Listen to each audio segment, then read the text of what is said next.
జిల్లా మధురలో deputy CM బట్టి విక్రమార్క సహా 5 మంత్రుల పర్యటనపై విమర్శలు గుప్పించారు బీఆర్ఎస్ పార్టీ మధుర నియోజకవర్గ ఇన్ఛార్జ్ జిల్లా పరిషత్ మాజీ చైర్మన్ లింగాల కమలరాజు.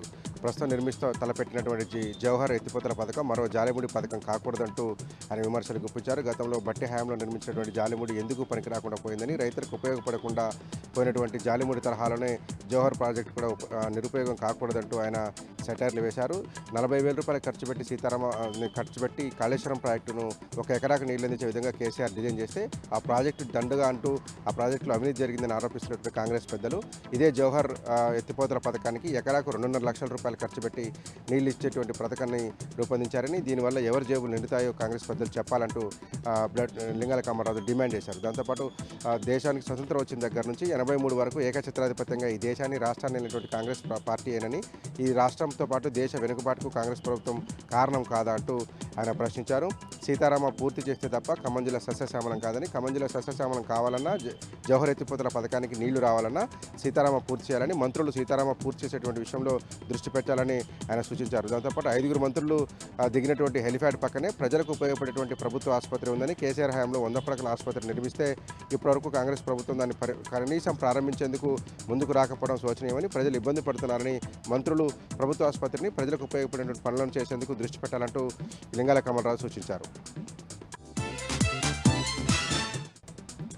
భద్రాచలం పట్టణంలోని కోనవరం రోడ్లో తనిఖీలు నిర్వహిస్తున్నటువంటి ఎక్సైజ్ ఎన్ఫోర్స్మెంట్ అధికారులు భారీగా గంజాయిని స్వాధీనం చేసుకున్నారు. ఒడిశా రాష్ట్రం నుంచి భద్రాచలం మీదుగా హైదరాబాద్ తరలిస్తున్నట్టుగా గుర్తించినటువంటి కారులో తరలిస్తున్నట్టుగా 43 కేజీల గంజాయిని పట్టుకున్నారు. ఈ గంజాయిలో దాదాపు 22 లక్షల రూపాయల దాకా ఉంటుందని అధికారులు అంచనా వేస్తున్నారు. రాజస్థాన్ చెందిన ఒక వ్యక్తి హైదరాబాద్లో స్థిరపడినటువంటి సుందర్ సింగ్ అనేటువంటి యువకుడు గత కొంతకాలంగా గంజాయి వ్యాపారం చేస్తున్నట్టుగా ఎన్ఫోర్స్మెంట్ అధికారులు గుర్తించారు.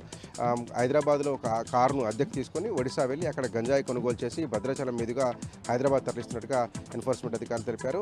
విచారణ కొనసాగిస్తున్నామని, ప్రస్తుతానికైతే 43 కేజీల గంజాయిని స్వాధీనం చేసుకున్నామని, కారును సీజ్ చేసి ఎక్సైజ్ పోలీసులను తరలించామని, నిందితుడిని అదుపులోకి తీసుకుని విచారిస్తున్నట్టుగా ఎన్ఫోర్స్మెంట్ అధికారులు ప్రకటించారు. భద్రాద్రి కొత్తగూడెం జిల్లా కొత్తగూడెం పట్టణంలో వరుస దొంగతనానికి పడుతున్నటువంటి 2 దొంగలను కొత్తగూడెం 2 టౌన్ పోలీసులు అదుపులోకి తీసుకున్నారు. వారి వద్ద 22 తులాల బంగారంతో పాటు 25 తులాల వెండిని, 2,78,000 రూపాయల నగదును స్వాధీనం చేసుకున్నారు.